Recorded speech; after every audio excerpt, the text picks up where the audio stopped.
सागर मंथन। हम सभी जानते हैं ये कैसे हुआ और इससे क्या क्या पाया गया।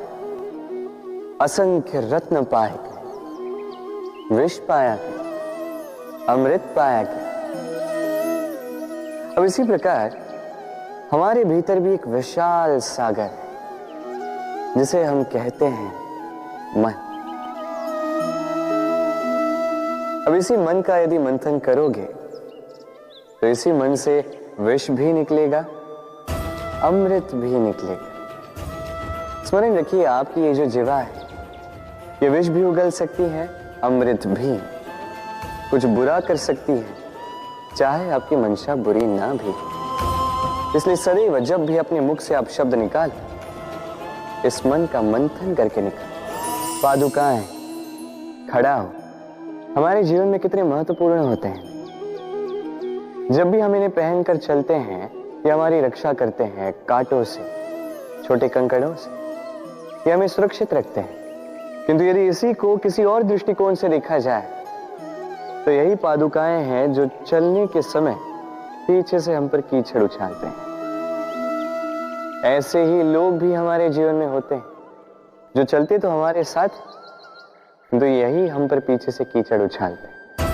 अब चलते समय भी जब भी आप पर कीचड़ उछाला जाता है आपके पादुकाओं द्वारा, आपका ध्यान वहां नहीं होता, आपका ध्यान होता है आगे, क्योंकि यही आपका लक्ष्य है, यही आपका मार्ग है और यही आपको करना चाहिए। स्मरण रखिए, आपका पांव पकड़ के खींचने वाले वही हो सकते हैं जो आपके पीछे होते हैं और आपका ध्यान वहां नहीं है, सदैव आगे अपने लक्ष्य पे होना चाहिए। सदैव अपने लक्ष्य पे ध्यान केंद्रित कीजिए, सदैव जीवन में आगे बढ़ते रहिए।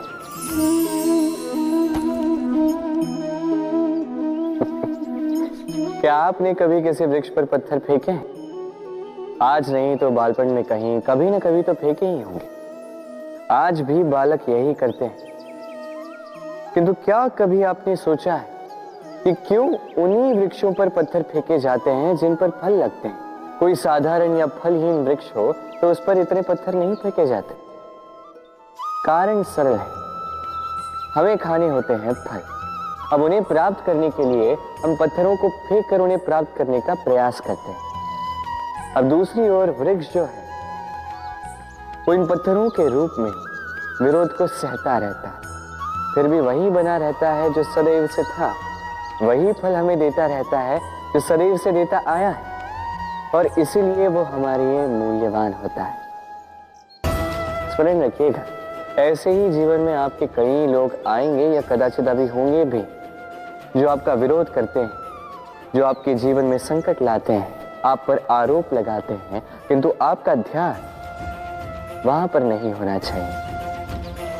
क्योंकि एक महत्वपूर्ण बात है जो आपको स्मरण रखनी है, उन्हीं वृक्षों पर पत्थर फेंके जाते हैं जिन पर फल लगते हैं, जो मूल्यवान होते हैं।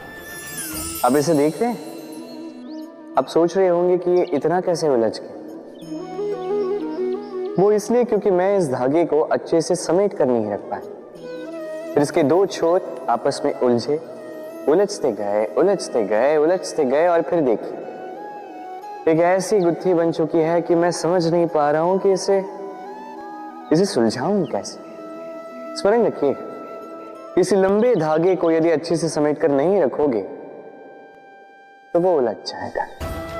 अब इसी प्रकार हमारे जीवन में होती है हमारी जीवा, हमारी वाणी। यदि इस लंबी जीवा को आप समेट कर नहीं रखोगे तो केवल कष्ट पाओगे।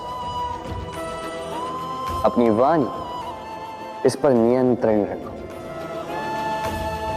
सदैव लाभ पाओगे। इसे देख रहे हैं?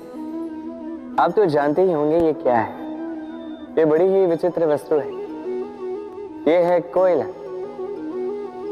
मैं इसे विचित्र इसलिए कह रहा हूं, सोच के देखिए, यदि ये गर्म हो और आप इसे पकड़ लो तो ये आपके हाथ जला देगा।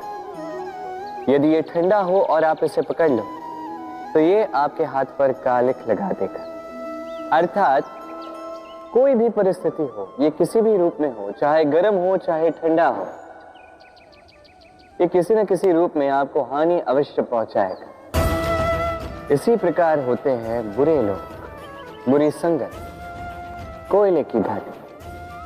चाहे आप कुछ ना भी करें, चाहे कुछ भी हो, तभी यदि आपके समीप रहे तो किसी न किसी रूप में कहीं न कहीं से आपको हानि पहुंचेगी ही पहुंचेगी। इसलिए अपने जीवन में सदैव इस संगत का चयन सोच समझकर कीजिएगा।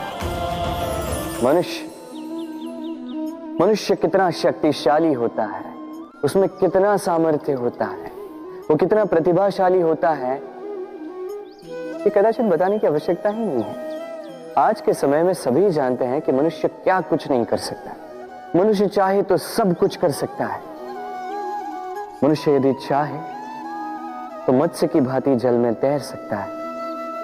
मनुष्य यदि चाहे तो हिमालय का शीश झुका सकता है। मनुष्य यदि चाहे तो सागर से रत्न निकाल सकता है। मनुष्य यदि चाहे तो आकाश में पक्षियों की भांति विचरण कर सकता है। मनुष्य चाहे तो सब कुछ पा सकता है। ज्ञान, संपत्ति, परिवार, सफलता, सब कुछ। यदि कुछ है जो वो नहीं पाना चाहता तो वो है उसका दोष, उसकी भूल। मनुष्य इन्हें कभी नहीं पाना चाहता, किंतु जिस दिन मनुष्य अपने दोष को प्राप्त कर ले, अपनी भूल प्राप्त कर ले, उसे स्वीकार कर ले और उसे सुधारने की ओर अग्रसर हो जाए, उसमें सफल हो जाए, उस दिन वो सही अर्थ में मनुष्य कहलाएगा। उस दिन वो मुक्त होगा। भूलें सभी से होती हैं, दोष सभी में होते हैं। उसे स्वीकारें, उसे सुधारने का प्रयास करें, जीवन में और आगे बढ़ें। इस डाली को देखिए, इस सुंदर पुष्प को देखिए। इस डाली की सुंदरता है ये पुष्प, और इस पुष्प का सहारा है ये डाली। अब सोचिए, यदि इस डाली से इस पुष्प को तोड़ा जाता है तो चाहे जो कुछ भी कर लो, पुनः जोड़ नहीं पाओगे। अब यही यदि हमारे जीवन में होता है, हम मनुष्य, हमने यदि कुछ पा लिया तो उसकी रक्षा करते हैं, यदि उसे खो दिया तो हम दुख से भर जाते हैं। अब पुनः आते हैं प्रकृति की ओर, देखते हैं प्रकृति हमें क्या सिखाती है। अब यदि ये पुष्प इस डाली से टूट जाता है और यदि ये डाली सबल रही तो कुछ ही समय में कुछ और नए पुष्पों को जन्म दे। अब यही हमारे जीवन में भी होगा, अवश्य होगा।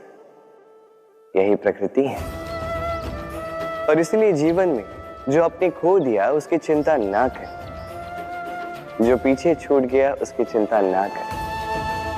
भविष्य में जिसे आप संभाल कर रख सकते हैं, संभाल के रख सकते हैं, उस पर ध्यान केंद्रित कीजिए, विश्वास कीजिए। इस मन रूपी डाली पर सुख के पुष्प सदैव खिलते रहेंगे। धन में और मनुष्य के मन में एक संबंध है, यही संबंध है अवसर में और प्रयास में। मनुष्य कहता है मुझे कुछ धन मिले तो मैं कुछ करूं। धन कहता है तू कुछ करे तो मैं तुझसे मिलूं। मनुष्य कहता है मुझे अवसर मिले तो मैं प्रयास करूं ना। अवसर कहता है तू प्रयास करे तो मैं तुझसे मिलूं ना। सदैव जीवन में उसकी कामना मत कीजिए जो आपको किसी और से या इस संसार से या नियति से मिलने वाला है। ध्यान केंद्रित कीजिए अपने कर्म पर, ध्यान केंद्रित कीजिए उस पर जो आपके हाथ में है। निरंतर प्रयास करें, बिना किसी आशा के, बिना किसी अपेक्षा के, और फिर इस जीवन को देखिए। चाहे वो सफलता हो, चाहे वो सुख, चाहे वो धन हो, चाहे हो अवसर, स्वयं चल के आपके पास आएगा। जब भी हम प्रसन्न होते हैं, कोई शुभ अवसर होता है, हम सफलता प्राप्त करते हैं, हम सर्वप्रथम अपनों का मुख मीठा करते हैं। और अच्छा ही है। मुख मीठा करने से मन मीठा हो जाता है, किंतु ये मिठास ये केवल मिठाई में नहीं होती, क्योंकि ये स्वाद नहीं, ये एक भाव है। जीभ का स्वाद कौर के समाप्त होते ही मिट जाता है, वही भाव का स्वाद जन्म भर स्मरण रहता है। इसलिए आप जब भी अपनों में ये मिठास बांटें तो उस मिठाई से क्यों, जो कुछ ही क्षण के लिए रहती है, उस भाव से बांटें, उस मीठी वाणी से बांटें, उस मीठे व्यवहार से सबके मन को प्रफुल्लित करें। लोग जीवन भर स्मरण रखेंगे, ना रहेगी कोई कटुता, ना रहेगी कोई शत्रुता। और देखिए, ऐसे ही आपको एक और अवसर मिल जाएगा मिठास बांटने का।